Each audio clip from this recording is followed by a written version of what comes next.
Сәлем достар, мен Еркемін.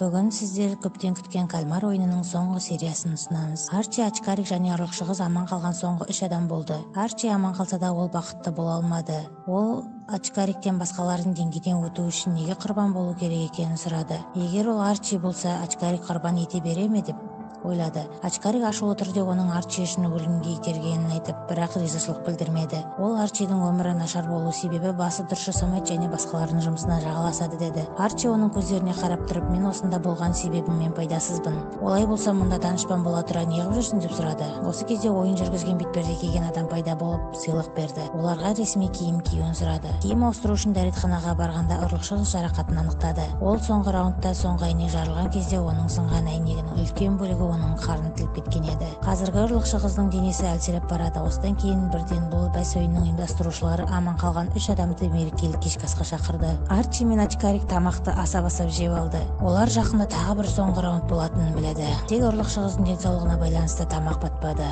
Тамақтанғаннан кейін ұйымдастырушы үшеуіне күтпеген жерден пышақ берді. Үшеуі бір-біріне қарады. Олардың жүздері қырағылыққа толы болды. Екінші жағынан полиция қызметкері Хуан ақыры жақын аралда қашып сигналды тапты. Ол бастыққа жағдайды хабарлауға телефон соқты. Өкінішке орай сигнал үзіліп, екінші жақ анық естімеді. Полиция Хуан алдымен жол бойында суретке түсірген ақпаратты жіберді және қашып кетуді жалғастырды. Ақыры бетперде киген адамның капитаны оны бөгеп тастады. Полиция Хуан ұйымдастырушы капитанға жақындаса оқ атам деп қорқытты. Дегенмен ұйымдастырушы полиция Хуанда бір ғана оқ қалғанын есептеді. Капитан полиция Хуанды мойынсынуға және одан шығудың жолын іздеуге көндірді. Келесі көріністі көргенде полиция Хуан есінен тана жаздады. Себебі капитан бетпердесінің астында іздеп жүрген ағасы Хуан болып шықты. Хуан ағасы бірнеше рет полиция Хуанды көндіруге тырысты, бірақ нәтиже жоқ. Амалы жоқтан ол інісінің иығына атып жіберді. Полиция Хуан жардан құлап түсті. Түнде аман қалған 3 адам қырағы болып ешкім ұйықтауға батылы бармады. Арчи ұзақ уақыт бойы ұрлықшығыздың денсаулығы дұрыс емес екенін сезді. Қазір оның жағдайы нашарлап барады. Ұрлықшығыз жарақаты туралы айтпады және оны анық айтудан бас тартты. Соңғы ойында 2 адам бірігіп Ачкарикті жеңейік, бонусты бөліп осы жерден кетейік деп жоспарлады. Арчи тіпті ақшаны қалай жұмсауды ойлап қойған. Қарызды қайтарып,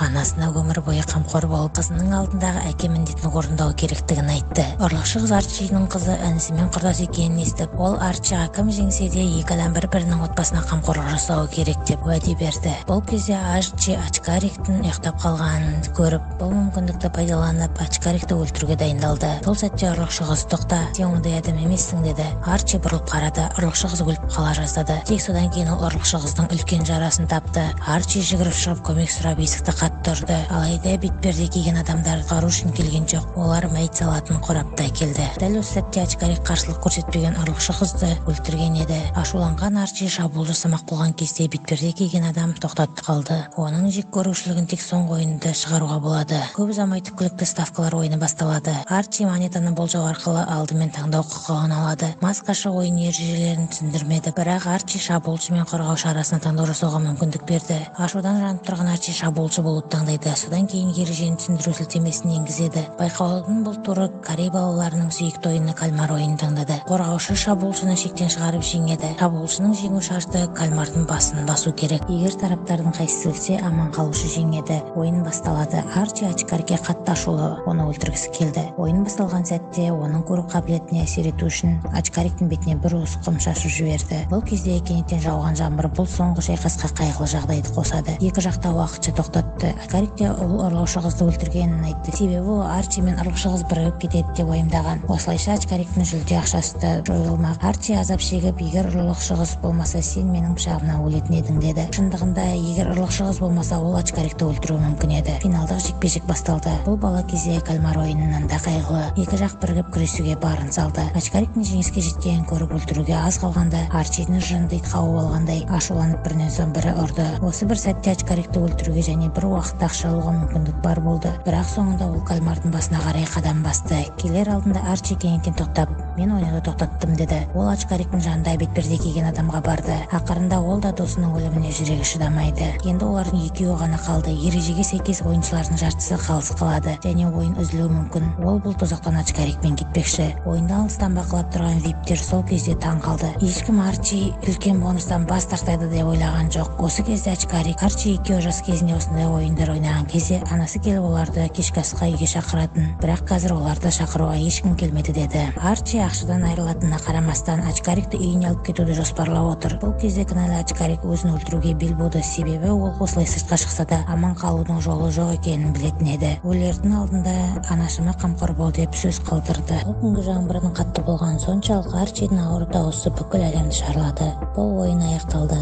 Экран бұрылғанда көзі байланған Арчи капитан Хуанға неге олай істеп жатырсың деп сұрайды. Ол сізге ат жарысы ұнайды, бәріңіз сол ойындағы атсыңдар деп жауап берді. Арчи өзінің жеке басына сұрақ қойғанда Хуан капитан жауап бермеді. Ол түтін жіберіп оны талдырды. Қайтадан оянғанда Арчи жанданған көшеде болды. Ол банк картасын аузынан түкіріп жіберді. Үмітсіз Арчи банкке барып 10.000 вон алды. Ағымдағы баланс суық 45 миллиард 59 миллион 999 мың қалды. Сол түні Арчи Очкариктің мамасының балық дүкеніне келді. Очкариктің анасы оның бетіндегі жараны көріп Арчиға балықты беріп сорпа жасап іштеді. Ол Арчиден Очкарик баласының қайда екенін біле ме екен деп сұрағысы келіп, батылы жетпей тоқтап қалды. Арчи жаман сезіммен үйге үнсіз келді. Үйіне келсе анасының суық денесін тапты. Көзі ашу жұмғанша бір жылдан кейінгі қыс келді. Арчи ақша сақтаған банк басшысы оны шақырып алып, Арчиді мүлде түсіне алмайтынын, өткен жылы картадағы ақшаның бір тиынға неге тиіспегенін сұрады. Бұл жолы Арчиді арнайы VIP қолданушылардың жоғарғы қызметімен таныстыруға шақырды. Арчи үндемеді, бірақ басшыдан 10.000 вон қарыз қалып кетіп қалды. Түнде Арчи өзен жағасында шарап ішіп ес-түссіз отырды. Кедей әже одан бір шоқ гүл сатып алуды өтінді. Содан кейін Арчи гүлдегі картаны көріп қорқып кетті. Кальмар ойынының ұйымдастырушысы оны кездесуге шақырды. Арчи асығып кімнің тұрғанын көру үшін келісілген жерге жүгірді. Арчи көрген адамға сене алмады. Баяғыда өлу керек болған қария бір болып шықты. Осы сәтте ол аурухана төсегінде өлуге жақын еді. Қария бір Арчидің таңғалғанына мән бермеді және Арчиді бәске қою үшін астыңғы қабаттағы масты көрсетті. Мұндай ауа райында егер оған ешкім мән бермесе, қаңғыбас үсіп өледі. Егер біреу сағат 12-ге дейін қаңғыбасқа қол созса, Арчи жеңеді, әйтпесе қария бір жеңеді. Егер Арчи бірінші жеңіске жетсе, ол өзінің барлық күмәніне жауап береді. Ашуланған Арчи бұл ставкаға сауда чипін қосты. Арчи меншігіндегі барлық нәрсеге ставка қояды. Егер ол жеңсе, қария бірді өзі өлтіреді. Қария бір өзінің есімін есігі бар екен, ол отбасымен жайде бірге тұрғаны шындық екенін айтты. Осы кезде Арчи қаңғыбасқа келе жатқан адамды көрді, бірақ жай ғана қарап қайтадан асығып кетіп қалады. Қария бірдің Арчиға қарағанда көбірек сұрақтары бар және ол адам басына өткеннен кейін адамзатқа сенуге дайын ба деп сұрайды. Біресе одан өзінің кінәсіне байланысты картадағы ақшаны қолданбағанын сұрады. Арчи қайтадан жауап бермеді және қария бірдің не үшін бұлай жасағанын сұрады. Қария бірдің жауабы қатыгездік. Ақшасыз кедейлер мен байлардың ортақ бір қасиеті бар. Бұл өмірде қызық емес. Бай адамдар көңілді болуы қиын, себебі олар қалаған жасай алады. Өмір үшін күресіп жатқан адамдарды көру олардың сирек кездесетін рахаты. Қария бір ойыншының бұл ойынға қатысуының себебі де сол. Ол ең жақын қашықтықта өмір мен өлім арасында жүрген адамдардың толқуын сезінгісі келеді. Ақыр соңында Арчиді аман қалдырады, себебі Арчи қартқа бала кезіндегі достарымен ойнаудың қуанышын табуға көмектесті. Сағат 12-ге дейін санаулы секундтар қалғанда бұрын кеткен жолаушылар үйсіз-күйсіз жүргендерге полиция шақырып әкелді. Арчи қариядан ставканы ұтты. Өкінішке орай бұл уақытта қарияның өмірі де аяқталды. Ақырында ол Арчидің күмәнін шешуге көмектесе алмады. Келесі күні Арчи салонға шаш қиюмен қырыну үшін барды. Тағдырымен күрескісі келгендей ол өте әсерленген қызыл шашқа бояды. Ол ұрлықшы қыздың інісін балалар үйінен алып Очкариктің анасына тапсырды және анасына бір сумка ақша қалдырды. Бұл Очкариктен қарыз қалған ақша еді деп жазба қалдырды. Осылайша бір оқпен екі қоянды атты. Арчи шетелге қызын көруге барғысы келді. Көлікте болған кезде Лю ағаның кальмар ойыны қосылып кететін адамды қоздырып жатқанын көрді. Лю аға Арчидің біртүрлі күлкісін де көрді. Арчи оны қуған кезде Лю ағай Пусан метросына мініп кетті. Екеуі бір-біріне қарады да біразға дейін үнсіз қалды. Осы кезде Арчи артқа бұрылып ойынға қатыспау керектігін ескерту үшін төменге түсіп жатқан адамның ойын картасын тартып алды.